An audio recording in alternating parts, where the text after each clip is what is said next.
Hello students, welcome back to Soni tuition classes. और आज मैं आप सभी को क्लास 7 का हिंदी ग्रामर का चैप्टर नंबर 1 पढ़ाने जा रही हूँ, जिसका नाम है भाषा, व्याकरण और बोली।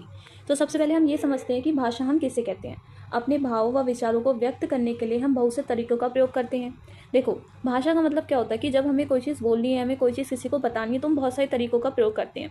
जैसे अगर मैं एक छोटे बच्चे के बारे में बात करूँ, ठीक है, अगर उसको भूख लगती है तो वो क्या करता है, वो रोता है। जब वो खुश होता है तो वो क्या करता है, वो हंसता है। और अगर कभी उसे कोई चीज़ चाहिए होती है कि अगर बॉल थोड़ी आगे चली गई है और अगर उसे बॉल चाहिए होती है तो वो क्या करता है, वो उसकी तरफ संकेत करके बताता है कि मुझे वो बॉल चाहिए।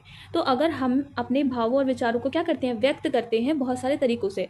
रो करके करते हैं, हंस कर करते हैं और संकेतों द्वारा करते हैं। ठीक है, इसके बाद आगे बढ़ते हैं।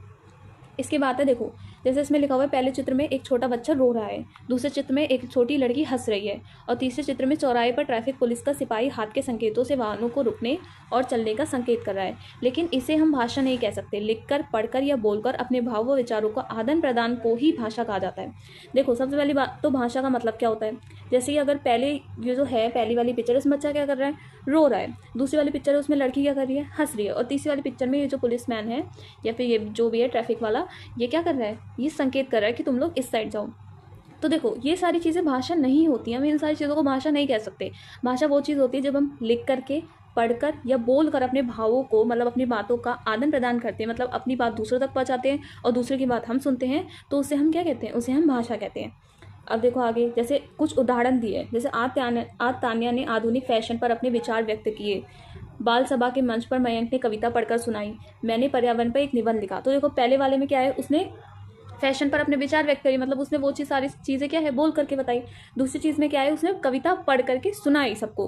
और तीसरी चीज़ में क्या है, उसने पर्यावरण पे निबंध लिखा। तो जैसे देखो, उपयुक्त वाक्यों में तान्या ने बोल करके, मयंक ने पढ़कर व सुनकर और मैंने निबंध लिखकर अपने भावों को क्या करा है, विचारों को व्यक्त किया है। तो भाषा का जो आधार है वो शब्द है। ठीक है, शब्दों के प्रयोग से ही हम बोलकर, सुनकर, लिखकर व पढ़कर अपने भावों को व विचारों को दूसरों तक पहुंचा कर क्या कर सकते हैं, हम उन्हें समझा सकते हैं और उनके भाव विचारों को हम समझ सकते हैं। तो ये चीज़ हमारी भाषा कहलाती है। देखो, मैं आपको भाषा का एकदम सिंपल तरीके से मीनिंग बताती हूँ।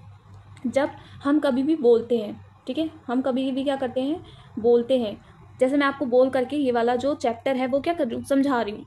जब हम कभी भी लिखते हैं, ठीक है, क्या करते हैं, लिखते हैं, तो ये चीज़ मैं आपको लिख करके बता रही हूँ। और हम क्या करते हैं, सुनते हैं। जैसे कि जो चीज़ अभी मैं बोल रही हूँ वो लोग आप क्या कर रहे हो, सुन रहे हो। तो इन तीनों चीज़ों को आप क्या कर रहे हो, समझ रहे हो। तो यही चीज़ हमारी क्या होती है, भाषा होती है। ये चीज़ मैं आपको समझा रही हूँ और आप मेरी बात को समझ रहे हो, तो ये चीज़ हमारी हो गई भाषा।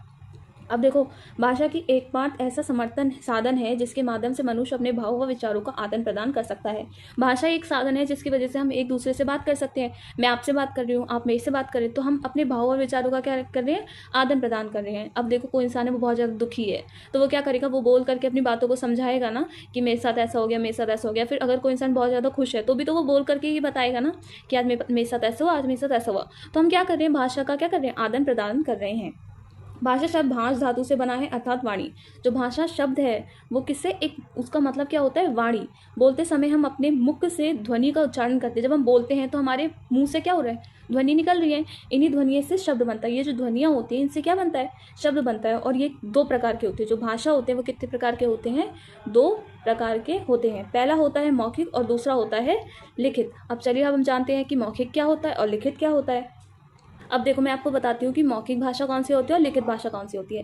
पहले चित्र में शिक्षक कक्षा में बच्चों को पुस्तक से पढ़ाकर समझा रही है, तो यह भाषा मौखिक भाषा है। मौखिक भाषा का मतलब होता है, देखो, मैं आपको मौखिक भाषा के बारे में बताती हूँ कि जैसे पहले चित्र में देखा, शिक्षिका जो है कक्षा में बच्चों को पुस्तक में से पढ़ करके समझा रही है, तो वो हमारा मौखिक होता है। ठीक है, अब जैसे मैं आपको एक एग्जांपल दूँ, जैसे अभी इसी टाइम मैं भी आपको क्या कर रही हूँ, पढ़ करके ये सारी चीज़ें समझा रही हूँ, तो ये हमारा कौन सी भाषा हुआ, ये हमारा मौखिक भाषा हुआ। जब हम कोई चीज़ पढ़ करके आपको समझाते हैं या फिर हम अपने मुँह से वो बातें कहते हैं, तो वो हमारा कौन सा होता है, मौखिक भाषा होता है। दूसरे चित्र में शिक्षिका कक्षा में बच्चों को श्याम पट पर लिख करके समझा रही है, यह भाषा का लिखित रूप है। जो ब्लैक बोर्ड होता है ना हमारा, जब हम उस पर लिख करके बातों को समझाते हैं तो वो चीज़ हमारी कौन सी होती है, लिखित भाषा होती है। ठीक है, अब चलिए आगे बढ़ते हैं। अब देखो, इसमें लिखा हुआ है, आइए बच्चों हम मौखिक भाषा और लिखित भाषा को कुछ विस्तार में समझते हैं। ठीक है, जैसे मौखिक भाषा है, बच्चों, भाषा का मौखिक रूप प्राचीन काल से चला आ रहा है, अर्थात यह भाषा का प्राचीनतम रूप है। इसमें ध्वनियों का प्रयोग होता है। जब मनुष्य लिखना पढ़ना नहीं जानता था, तब विचारों का आदान प्रदान बोलकर आदान प्रदान बोलकर और संकेतों के माध्यम से हम निम्न चित्रों के माध्यम से भलीभांति समझ सकते हैं। देखो पहले टाइम पे क्या होता था, पहले टाइम पे हमारे पास ऐसे कॉपी किताब तो होती नहीं थी कि हम उसके अंदर लिख करके लोगों को वो चीज़ें समझा देंगे। तो हम उस टाइम पे किस चीज़ का प्रयोग करते थे, हम मौखिक भाषा का प्रयोग करते थे। जैसे पहले के टाइम पे देख रहे हो ना, ये इन्हें तो आप जानते होंगे कि ये लोग कौन है। तो ये लोग क्या कर रहे हैं, अपनी जो बात है वो रख रहे हैं, वो किस बात मतलब किस चीज़ में रख रहे हैं, वो मौखिक भाषा में रख रहे हैं। मतलब वो बोल करके अपनी बातों को क्या कर रहे हैं, समझा रहे हैं। अब देखो चित्र में दिखाया गया है कि किस प्रकार बोलकर और संकेतों के माध्यम से आदि मानव अपने भावों और विचारों का आदान प्रदान करता है। अब इसमें पता चल रहा है ना कि ये जो आदि मानव है ये बोल करके या फिर अपने संकेतों के माध्यम से क्या कर रहा है, लोगों को वो चीज़ें समझा रहा है जो कि वो उन्हें बताना चाहता है।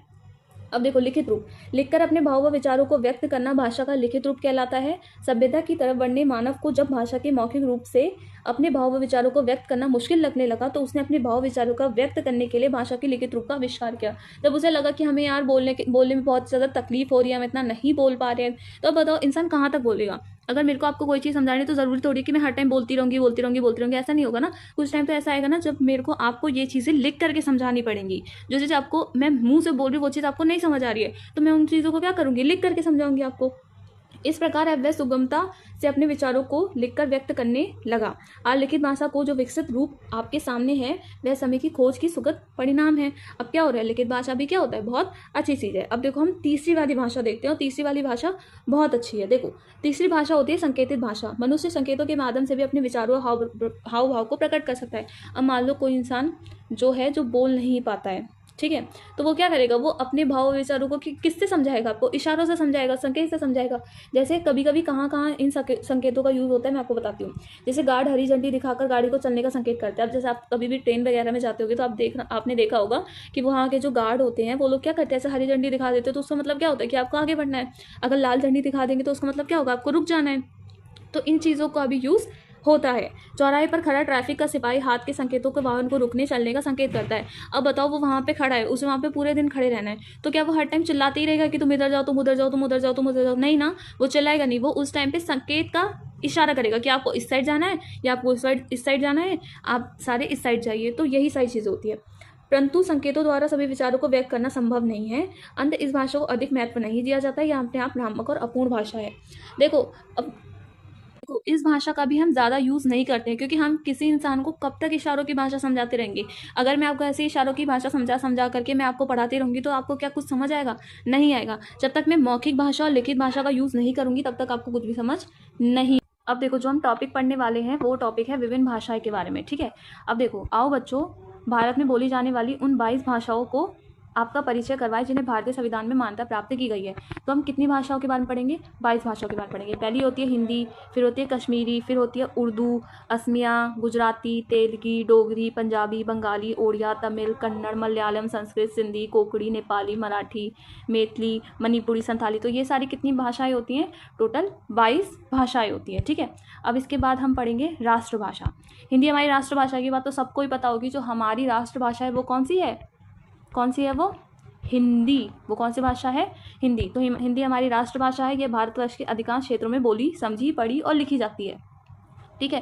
देखो चाहे इंसान को कुछ आए ना आए, उसे हिंदी बोलनी, पढ़नी और समझनी, लिखनी आनी ही आनी चाहिए। जिस प्रकार किसी राष्ट्र की पहचान उसका राष्ट्रध्वज होता है, ठीक उसी प्रकार राष्ट्रभाषा भी राष्ट्र की पहचान होती है। जैसे अगर मैं बोलूँ कि हमारा राष्ट्रध्वज कौन सा है, तो आप बता दोगे कि वो चीज़ तिरंगा है। तो जैसे आपको इतनी चीज़ पता है, वैसे आपको ये भी पता होना चाहिए कि हमारी जो राष्ट्रभाषा होती है वो कौन सी होती है, हिंदी होती है।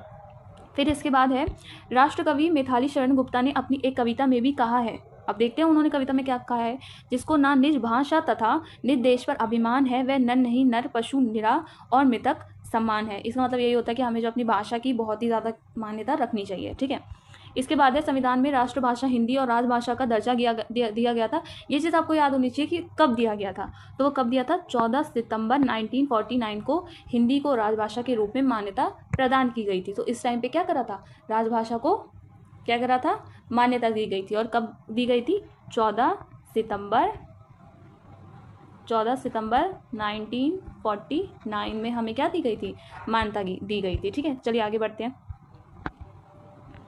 देखो इसके बाद है व्याकरण। बच्चों, भाषा में के कुछ नियम होते हैं, यदि नियमों का पालन नहीं किया जाए तो अर्थ का अनर्थ हो जाता है। व्याकरण हमें इन नियमों की परिचित करवाता है। व्याकरण की सहायता में वर्ण, शब्द, पद, वाक्य के शुद्ध रूप से परिचित होते हैं।